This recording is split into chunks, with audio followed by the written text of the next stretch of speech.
ইয়ার weather তো অনেক সুন্দর, আমি তোমার বলা জায়গাতে আছি, কিন্তু তুমি কোথায়? স্যার আমি আপনার মিটিং অ্যারেঞ্জ করে দিছি, সবাই অফিসে অপেক্ষা করছে। আচ্ছা এবার দেখো। আরে এই পানিকে দিল। স্যার আপনার কোট তো নোংরা হয়ে গেছে, দেন আমি চেঞ্জ করে আনছি। সাদা শার্ট আর কালো প্যান্ট। আচ্ছা এখানে। আরে তুমি এখানে আসো আর আমাকে ইশারাও দাওনি। আচ্ছা আমরা কিসে করে যাব? ওই গাড়িতে। এইটা কি? এ তো দেখছি আমার থেকেও গরিব। এক কাজ করি, আমরা হেঁটেই যাই। কিন্তু আমি তো হাঁটতে পারবো না। বলছো তো এমন মনে হয় যেন কোটিপতি। বলো এখন যেটা খাবে সেটা অর্ডার করো। ইয়ার এই রেস্টুরেন্ট তো আমারই। মনে হয় ওর কাছে টাকা নেই, তুমি চিন্তা করো না, আমি দিয়ে দিব। তুমি যেটা খেতে চাও অর্ডার করো, আর আমার কাছে একটা প্ল্যান আছে। খাবার কেমন লাগলো? অনেক ভালো, চলো আমি বিল দিচ্ছি। আরে দাঁড়াও, আমার কাছে তো অনেকগুলো কুপন আছে, এগুলো দিয়ে তো 70% পর্যন্ত ডিসকাউন্ট পেয়েই যাবো। আচ্ছা এইটা ছিল তোমার প্ল্যান। এখন আমার কাছে তো এত টাকা নেই যে আমি এখানের বিল দিতে পারবো, এজন্য বুদ্ধি তো করতেই হবে। ভাই আমি যেমন মেয়ে চাই এ তো ওর থেকেও ভালো। টিনা আজকে আমরা কোথাও ঘুরতে যাই।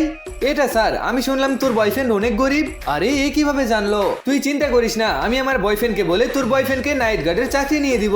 চুপ করো তুমি, আমার বয়ফ্রেন্ড এমনিই ভালো। তাহলে ওর সাথেই ঘুরতে যা। ঠিক আছে। আরে এটা কি আমার বয়ফ্রেন্ডের মেসেজ? পিয়া তুমি এতক্ষণ কোথায় ছিলে? বাবু আজকে অফিসে অনেক কাজ ছিল, আর এর জন্য আমার খিদেও পেয়েছে, আমার জন্য অর্ডার দাও না। আরে আমি তোমার জন্যই বলেছি। হ্যালো স্যার, আজকে আপনার আর্জেন্ট মিটিং, আপনাকে আসতেই হবে। কি হয়েছে রাজু? কিছু না, বস ফোন করেছে, আমাকে যেতে হবে। ঠিক আছে পিয়া, এইদিকে আমি। আরে পিয়া এটাকে? ও আমার বয়ফ্রেন্ড, আমার সঙ্গে দেখা করতে এসেছে। পিয়া এটা তোমার জন্য। Thank you Raju. কি পিয়া তুই 150 টাকার ফুলেই খুশি হয়ে গেছিস?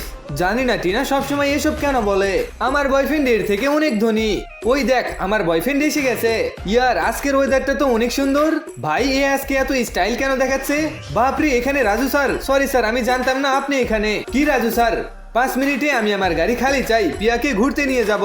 Okay sir. পিয়ুষ তুমি ওকে স্যার কেন বলছো? স্যার গাড়ি রেডি, আপনি আসেন। এখানে কি হচ্ছে আমি তো কিছুই বুঝতেছি না। তুমি সব বুঝতে পারবে, এখন আমার সাথে চলো। গাইস এইটার পার্ট 2 দেখতে লাইক সাবস্ক্রাইব করে কমেন্টে পার্ট 2 লেখো।